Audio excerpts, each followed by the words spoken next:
President Trump escalating his threats on Venezuela as his Secretary of War faces scrutiny over those boat strikes. We're going to start doing those strikes on land, too. You know, the land is much easier. It's much easier.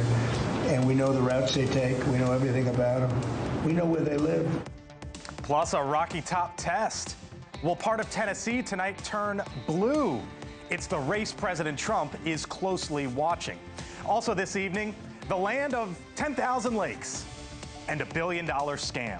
Why ICE's next move is to descend upon Minneapolis. And you can call it the Great American Giveaway. A well-known billionaire wants to give your child money for free. We are live at the White House with this unprecedented gift. But first tonight, our land strikes next. During a sprawling 2-hour-plus cabinet meeting, the commander-in-chief saying today that he's more than comfortable to strike inside essentially any country if they are producing drugs that make their way here to the U.S. President Trump and the Secretary of War, Pete Hegseth, doubling down, really more than that, on blowing up those drug boats headed for our shores. We've only just begun striking narco boats and putting narco terrorists at the bottom of the ocean because they've been poisoning the American people. Hegseth today also defending his department from accusations of war crimes by citing the fog of war and saying he's targeting terrorists. Our Kelly Meyer starts us off tonight live over at the White House with that 2-hour-plus cabinet meeting. And you know how it goes, Kelly. They go all around the room. Everyone talks. But going into this, there was a lot of focus on what would Pete Hegseth and the commander-in-chief say. Yeah, Blake, and that was a big focus in the questions there in the cabinet room today. Secretary Hegseth facing a new round of questioning right here at the White House today around who ordered that second strike on an alleged drug boat in September. The secretary and the president say it was the Navy Admiral Frank Bradley that ordered the second strike and that he did the right thing, they say. Secretary Hegseth speaking out for the first time, saying he watched that first strike live, but then said he left the room before the second strike. A couple of hours later, I learned that that commander had made which he had the complete authority to do, and by the way, Admiral Bradley made the correct decision to ultimately sink the boat and eliminate the threat. When pressed, Hegseth said he couldn't confirm the exact amount of time that had passed. President Trump standing by his Secretary of War and the commander, who they say made the right call, and that there are more attacks to come. I can say this, I want those boats taken out, and if we have to, we'll attack on land also, just like we attack on sea. President Trump saying those land strikes could be coming, quote, soon. The USS Ford arrived in the U.S. Virgin Islands on Monday, and the U.S. military brought in more supplies to Puerto Rico. There is this concern of a potential wider conflict here, Blake, and Admiral Bradley is set to brief lawmakers behind closed doors this Thursday. Blake. Kelly Meyer, live at the White House tonight. Kelly, thank you. With us now, Republican Congressman from the great state of Florida, Carlos Jimenez, serves on both the House Homeland Security and Armed Services Committee. Congressman, always nice to see you, sir. Thanks for being with us, as you know, but just to remind our viewers, one of the reasons I enjoy having you on for this topic, this is your backyard in Miami there, and I remind our viewers you were born in Cuba. This is an issue that you've been following for decades. The president talked about land strikes, not just in Venezuela, potentially, but also any other nation that produces drugs that make their way to the U.S. Are you in favor of both? I'm in favor of stopping the flow of drugs, of poison into the United States that have killed hundreds of thousands of Americans, and a lot of people don't understand that. These drugs are the carriers of the fentanyl, and the fentanyl, the president said today that his numbers are 200,000 Americans died of fentanyl overdose last year alone. You know, our numbers say that between 500,000 and 1 million Americans have died of fentanyl overdose. And for me, that's that these narco terrorists have declared war on the United States, have been at war with the United States for a number of years, and now we're declaring war on them. We need to stop this because the number one job of any government is to protect its citizens, and frankly, we have been woefully inadequate in protecting the American public from this deadly threat, which is fentanyl and these narco-terrorists. You know, part of the Republican base, though, supports the president for the concept of sort of not getting into broader wars, right? And I'm not suggesting that that would be the case, but today, for example, he brought up Colombia and cocaine that makes its way out of Colombia. So what about this concept, Congressman, of maybe going nation by nation, even if it's outside of Venezuela? Are you good with that if it meant striking across Latin America and Southern America? Look, well, the things that we need to do with Colombia, they have a legitimate government there. It's headed by President Petro. I think President Petro is actually sympathetic to the drug cartels. You need to talk to him and say you need to step up your efforts. We need, we can help you in stopping this flow. The facts are that we have more production of cocaine coming out of Colombia now than we did in the past. And then you got to go on to Mexico. Mexico allows the cartels in the northern territory of Mexico to operate there freely, causing chaos not only in Mexico, but here in the United States. They're the ones that actually transport this stuff finally into the United States, and they also facilitated the entry of millions of illegal immigrants into the United States. All of that is a threat to the national security and to Americans in general. We need to treat this for what it is. They've been killing us for years. This is not a legal issue. It's really an act of war by these cartels against the United States, and we have to protect the American people. Juan Hernandez, the former president of Honduras. U.S. prosecutors, Congressman, were able to secure a 45-year sentence for cocaine that was spread all across the United States, and President Trump pardoned him today. Here was Chuck Schumer, and then let me get your reaction on the other side. You can't have it both ways, Mr. President. You can't talk a big game about hunting down drug traffickers and getting drugs off our streets and then turn around and free a dangerous, convicted drug lord. Is Schumer on to something there? Well, listen, I'm not in favor of pardons, and especially somebody who has been convicted in a U.S. court of law. I've got the president said that he didn't agree with, and he thought that this president had been railroaded. Now, I don't have any opinion one way or the other on that, but that doesn't negate my support of the president for what he's doing in the Caribbean and in South America with Venezuela. Did he get this one? Did he get this one wrong, though, Congressman? And Mexico. He may have. I don't know. But I'm not going to argue with the president on this one. But I don't support the pardons. And if we're going to have a war on drugs, let's do it. I don't know the specifics of the case with the Honduran president, but I do know the specifics on the case of these drug cartels that have been poisoning the American public for years and have killed hundreds of thousands of us. That needs to stop. Here was Pete Hegseth, the Secretary of War today, and then I'll leave you with this on the other side. We're taking the fight to these designated terror organizations, and it's exactly what we're doing. So we're stopping the drugs, we're striking the boats, we're defeating narco-terrorists, and we're standing. Congressman, there's been this conversation about that September 2nd strike, the first one, which there were survivors afterwards reportedly, and then multiple strikes after that that killed the remaining people on that drug boat. Do you believe that there should be strike after strike after strike, no matter what, until everyone aboard is killed, or do you believe that the September 2nd event went too far? No, I think what happened, and I don't have all the specifics, and frankly, nobody has all the specifics.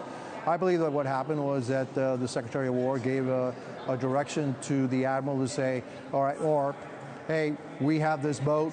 It's out in the waters. We know it's a drug boat. We know it's full of narco-terrorists. Do we have the permission to strike? And the Secretary of War said, yes, you have the permission to strike. And then you have to carry out that mission. And the Admiral carried out the mission as the best way that he could. I'm not going to second guess, an Admiral and the actions that he took in order to carry out the mission.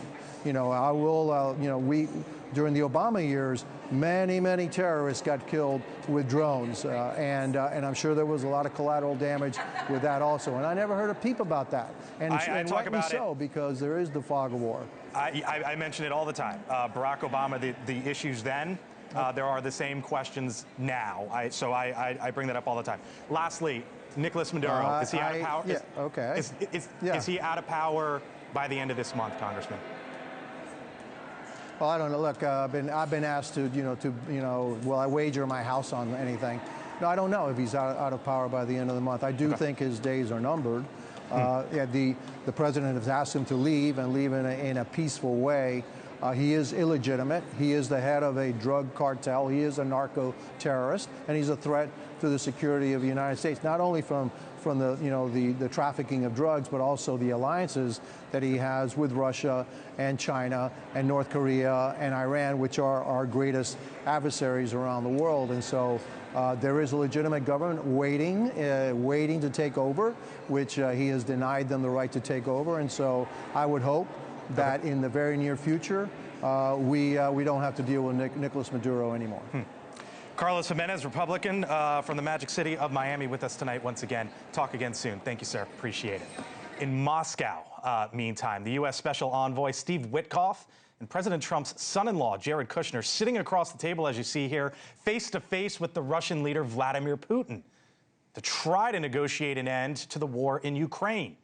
The two sides exchanging pleasantries before Russian state media shut off the cameras for the closed-door meetings.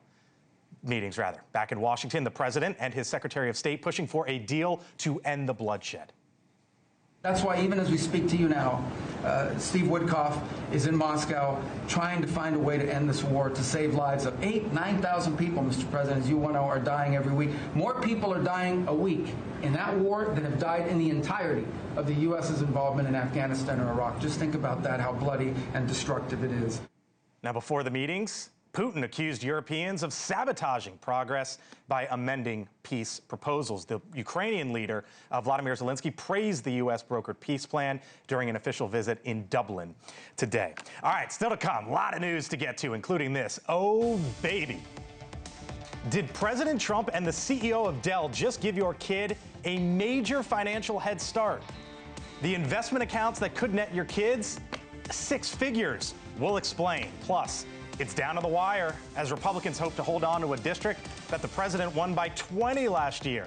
So why is this even close tonight?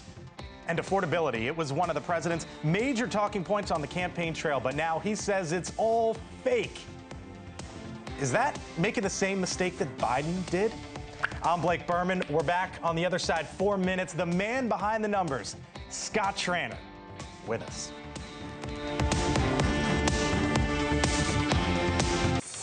Oh, it's a big night in Rocky Top here in the fall, and it ain't Saturday. It's Election Tuesday. We're in just over an hour. The polls will be closing in the special election. Tennessee's 7th congressional district. Now, the Democrat Afton Bain is taking on the Republican Matt Van Epps in a district, get this, that the President Trump, won by more than 20 points last go around. But the polling suggests the numbers could be a whole lot tighter than that tonight. Our Mills Hayes live on the ground in Nashville right now with what she's seeing there on this election day. Hello, Mills. Hi, Blake. This is an unusually tight race considering President Trump won this district by more than 20 percentage points, and the seat has been held by Republicans since the 1980s. Republican candidate Matt Van Epps and Democratic candidate Afton Bain are both vying for this seat that was only open because Republican Congressman Mark Green retired early. Both parties have poured millions of dollars into this race and are bringing in big players to turn out the vote. President Trump has endorsed Van Epps, taking to Truth Social to encourage Tennesseans to vote for him. The president also called in to a rally with Speaker Mike Johnson in support of the candidate. And on the Democratic side, former presidential nominee and Vice President Kamala Harris, as well as New York Congresswoman Alexandria Ocasio-Cortez, have rallied for Bain. Both candidates realize that this election has national consequences. The margins in Congress are so narrow, and this is about the direction we want to move our country. The fact we're talking about flipping a deep red district in Tennessee tells you everything you need to know, that this Washington Republican agenda has made life more expensive for Tennessee families who are hurting.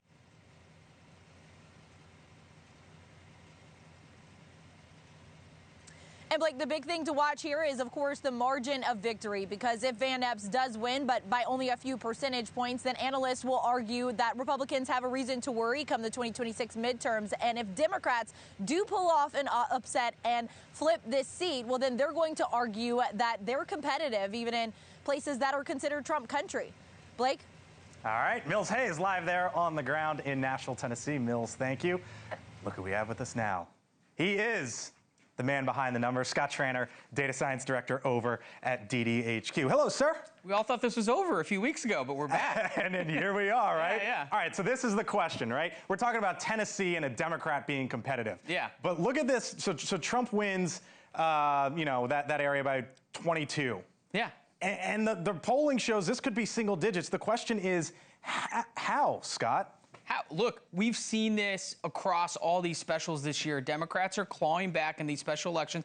We're seeing it in Tennessee. I think Mills put the question right.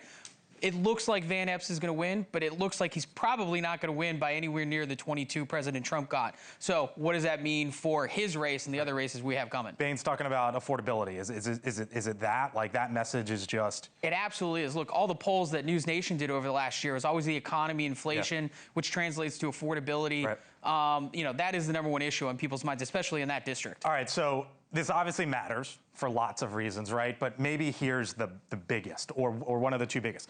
When we talk about balance of power, I think it's Congressman Burchett from Tennessee who makes the joke that all it takes is like the flu for a couple people, and all of a sudden you got a tight number. That's the balance of power right now, and it's not necessarily for 2025 or up until November.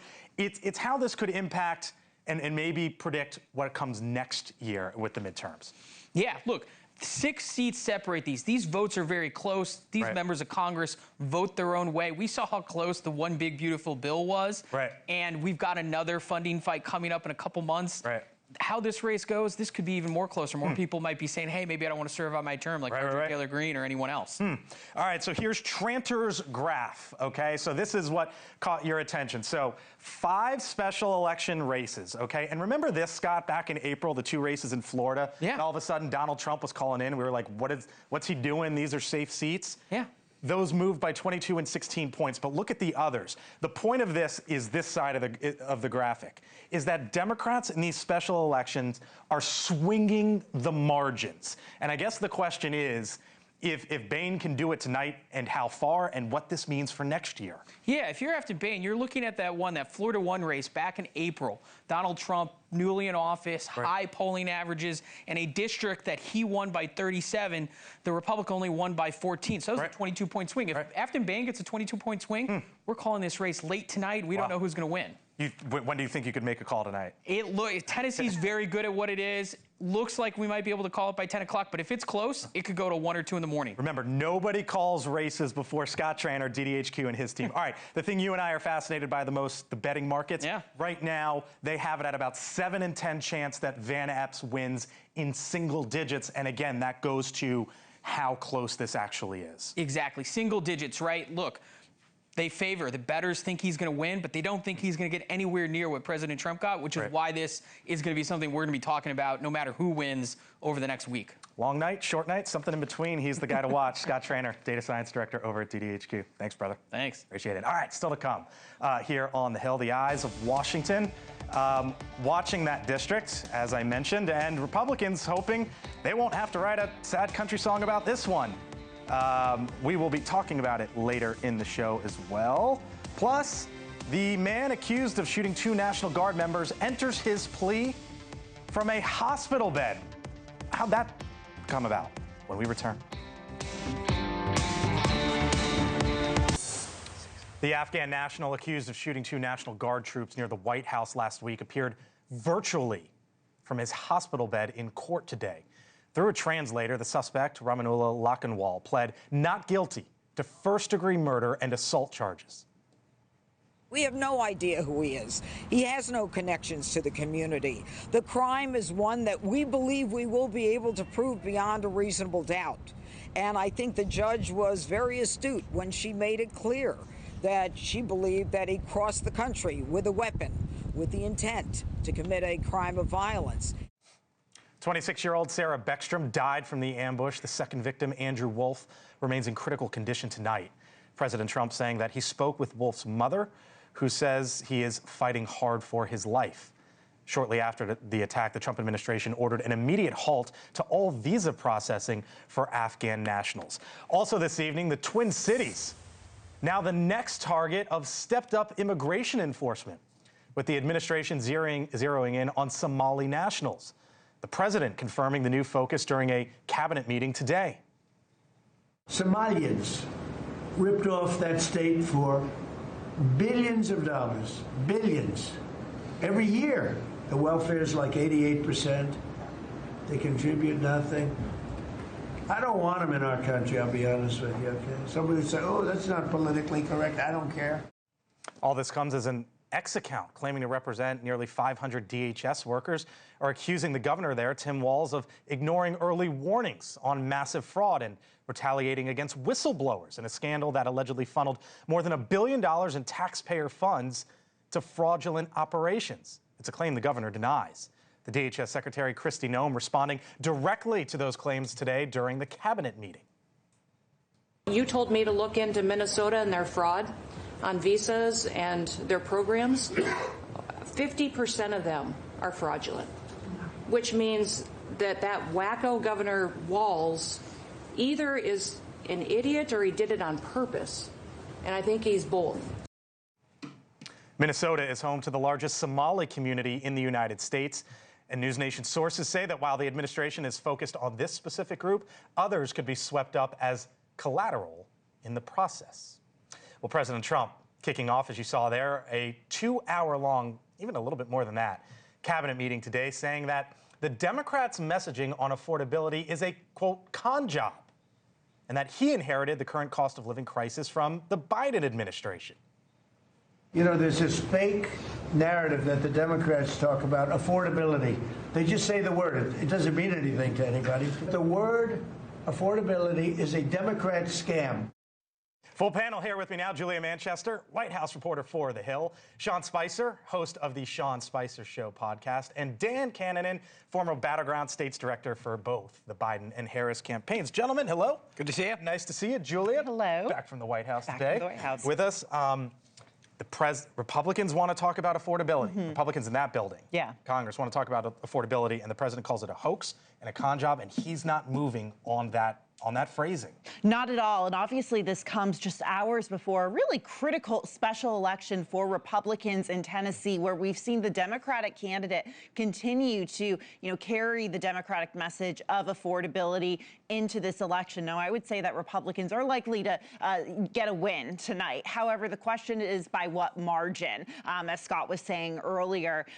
So the pressure is on there. But I thought it was interesting that President Trump was making these remarks, slamming the affordability message, but then also introducing this idea of the Trump accounts and savings accounts for infants and young children. So you see the White House and the administration still trying to experiment with a way they can message on this. Here was something that was said, Sean, in this meeting, which I almost did a double take. It came from the Commerce Secretary Howard Lutnick, and then I want to get your reaction on the other side. Okay. This year, General Motors stock up 40%. Ford up 34%. Stocks up and auto workers up. That proves that President Trump understands how to take care of the whole ecosystem.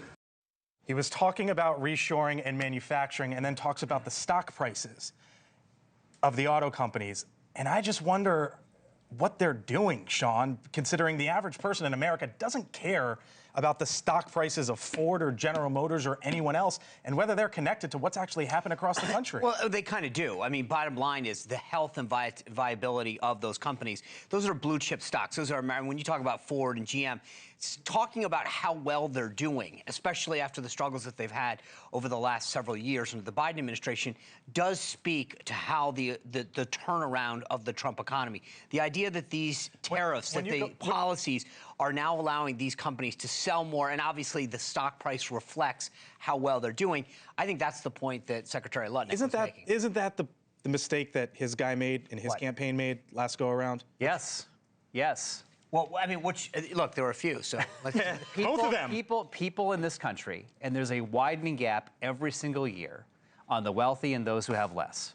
Every single year, people feel more pinched on costs. And even though we are quite proud of what we did in the economy against the world stage, we couldn't tell people that, hey, we're doing a great job, because they didn't feel it. They didn't believe it. Well, no, and it's even worse now, Sean, because it's materially true that he's doing worse on the economy. Job creation's halved this year compared to the last year under Joe Biden. One half. Well, I mean, the numbers talk about this. Even after that, last time I made that point, I went back and looked at it. It's half, and we've had negative job growth from like August, September, October, by all accounts, and now no data because we're kind of hiding the data. Inflation is still up. Utility prices are still up, going higher and higher. They keep gaslighting the American public, and I will say to your point, your question, Blake, which is a great one. The American public felt gaslit by Democrats who said everything is going great, and they said, we want someone better who can work on costs. And now they're feeling even more gaslit when they calls it a hoax by Democrats. Well, no, I don't. Look, I think what they should say is, hey, look, we're making progress. There's more to be done. That's where they need to connect with the American people and say, we are continuing to do this. But the way I think the president looks at this is, if something was $5, $3 when he left office and it became $5 under Biden, let's say it's now $4. To the average American, they're not concerned with how it's getting back down to 3 or where it was when he left. They just say, fix it. And I think the president needs to say, I'm making progress, but there's more work to be done, instead of just, hey, it's better than what Biden did. That there is another dot that needs to be connected. Here's the big problem, though. The big problem they have is that this Congress, with the narrow majority they have, and maybe getting more narrow, although probably not, to Julia's point, can't get anything passed. There's no new big, beautiful bill coming. They had their one shot. And what they did with that one shot, Sean may like what they did with that one shot, but what they did was pass tax breaks for billionaires. And they didn't deal with health care, they didn't deal with costs, and people will remember I'm not saying it was good or bad, but they did keep the tax code the same. Well, and I think the other thing is, remember, I will say this, in politics it matters who's in charge. We're in charge, we got to solve it. But Democrats, remember, created the health care crisis. They passed Obamacare without any votes, they passed subsidies without any Republican votes, and then they look at us and say, now you fix the problem we started. We are in charge, that's true. But Democrats can't act like they have clean hands in this. They created the problem. How are Republicans going to deal with this? On affordability or health? Like when you hear that out of the White House. I mean, look, I think you're seeing the White House trying to take the lead on this message and try to, like I said before, experiment with messaging. We heard the president last month talk about, for example, 50-year mortgages. That didn't exactly go anywhere, but I think you're hearing him sort of trying to experiment. The drug prices. The drug prices, absolutely. So you do hear him talk about it. But look, I think Republicans on Capitol Hill are looking to the White House and asking, okay, what do we do now? The problem is, though, and I think tonight we'll see how big of a problem it is, though, there's just such discontent, I think, among voters. All right. Meantime, the Secretary of War, Pete Hegseth, proclaiming the success of his department's ongoing strikes on alleged drug boats, saying this earlier today in the cabinet meeting. We've only just begun striking narco boats and putting narco terrorists at the bottom of the ocean. We've had a bit of a pause because it's hard to find boats to strike right now, which is the entire point.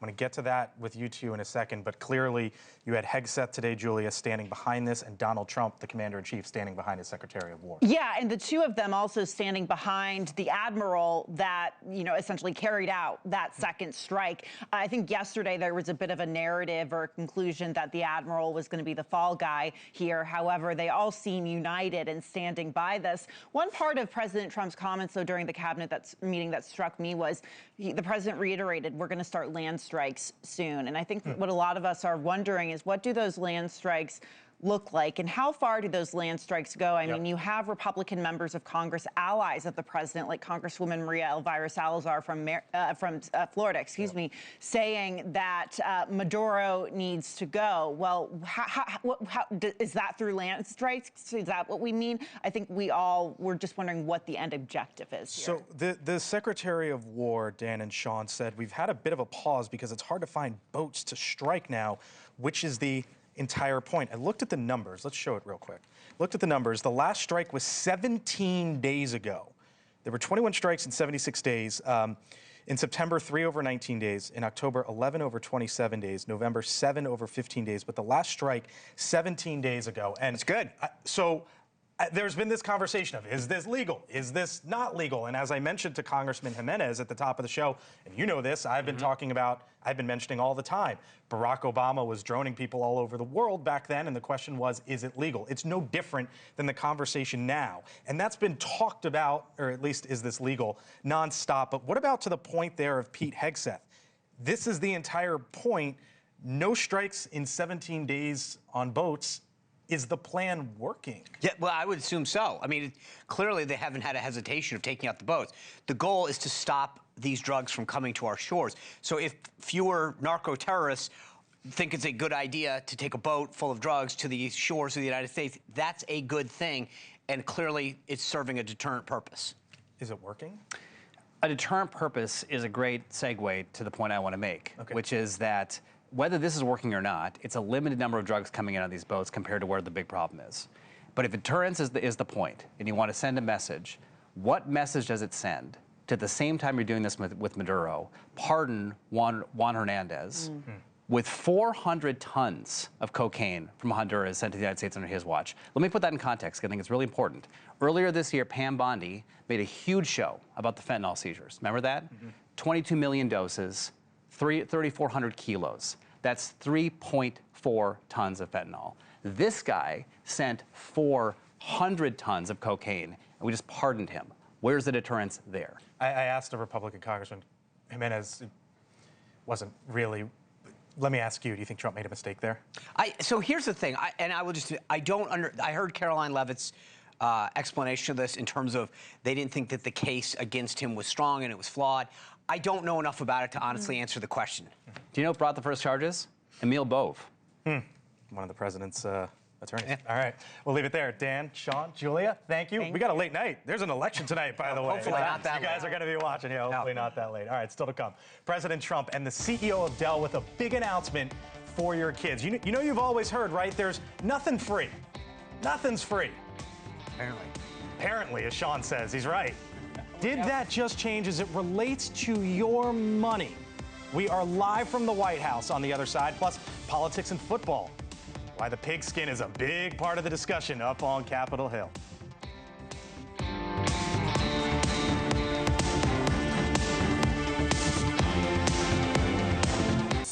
All right, so you probably have heard this before, right? They say there's no such thing as free. Well, today that might have changed. Susan and I are super excited to announce our $6.25 billion gift to 25 million American children. He, of course, is the legendary businessman Michael Dell. Dell and his wife Susan announcing an unprecedented $6.25 billion gift, as you heard there, aimed at helping America's children get a financial head start. Now, you got to go back to the One Big Beautiful Bill here. A provision in that bill gives kids born between 2025 and 2028 a $1,000 deposit into a savings account. Passed by the taxpayers, Uncle Sam pays for it. Parents and custodians can contribute then up to $5,000, and when that child turns 18, they can use the money for things like school, starting a business, buying a home.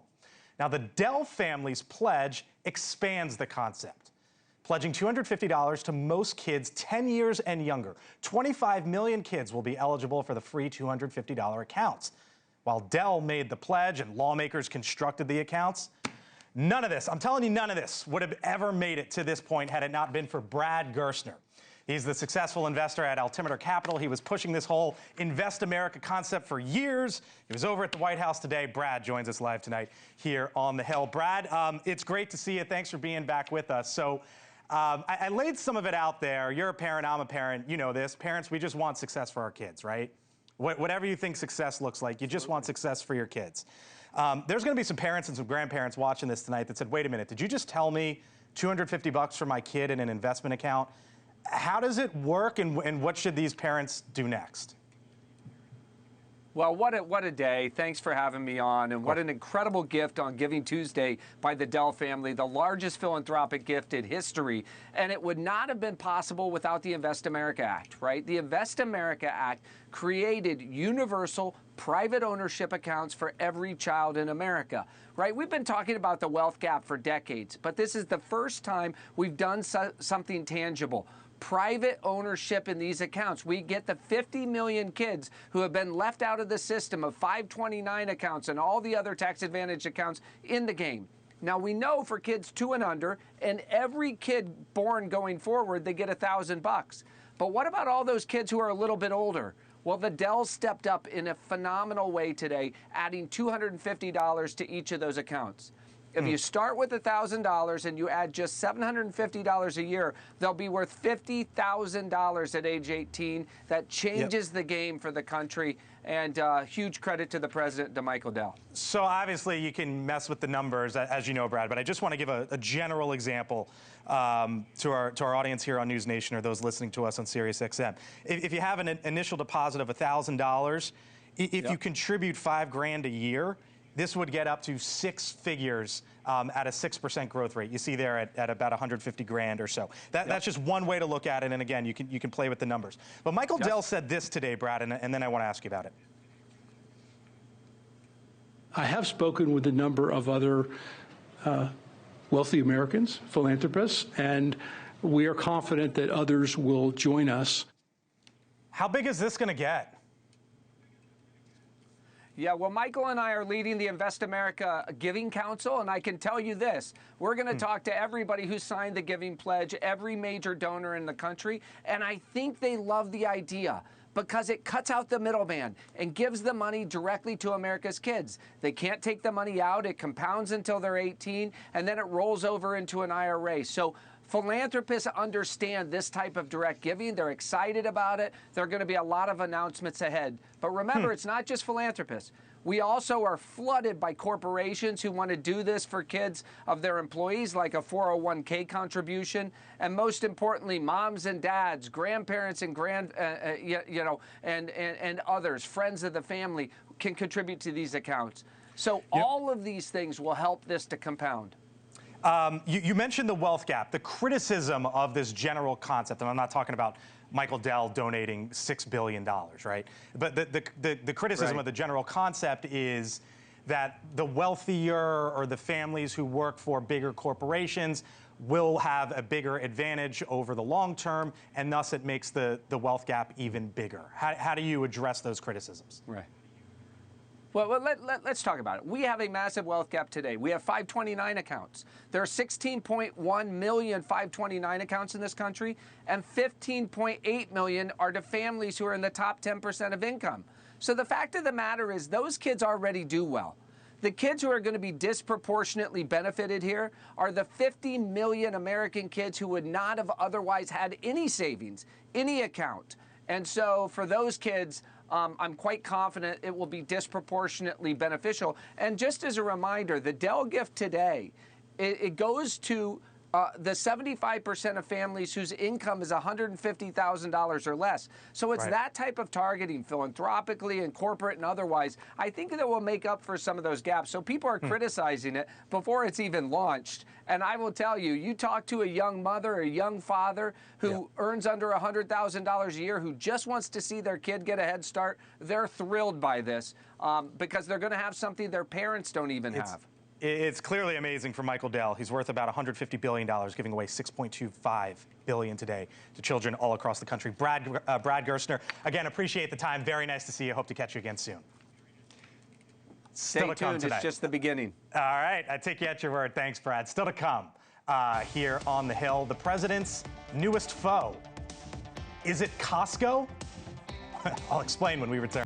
If you're just getting home trying to catch up on some of the top stories, here's some Hill headlines from today. Costco, did you see this? Sues the Trump administration for full refund of tariffs.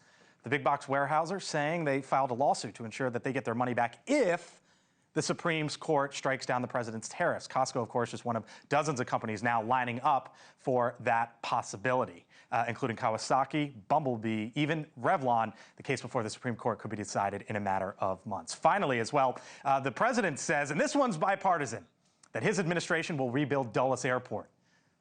The airport in Virginia, a hot topic in the D.C. area with many people complaining about all sorts of things with it.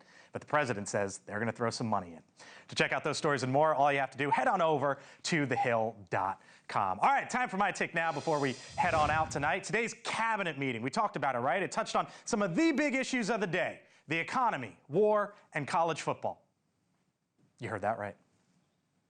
The University of Miami gets screwed out of the college football playoffs after going 10-2 and beating Notre Dame. The whole thing should be scrapped. A lot of gratitude to Secretary Marco Rubio for wearing his Aggie maroon tie as a reflection of Texas A&M beating Florida. Now, the football talk hasn't just been in the cabinet room. While fans did a little Monday morning quarterbacking, debating Lane Kiffin's sudden departure to LSU, here in Washington, the House Rules Committee took up what's known as the SCORE Act. It's possible legislation to address the college sports landscape and would set national guardrails around paying college athletes.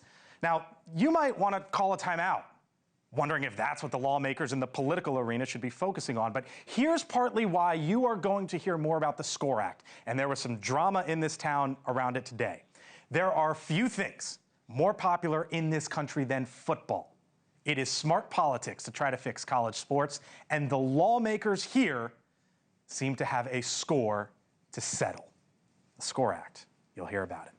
Elizabeth Vargas reports. Coming up next, Michael Schnellenberger joins Elizabeth with his new reporting on UAPs. That's coming up seconds away. I thank you for being with us tonight. I'm Blake Berman. I hand it over to Elizabeth right now.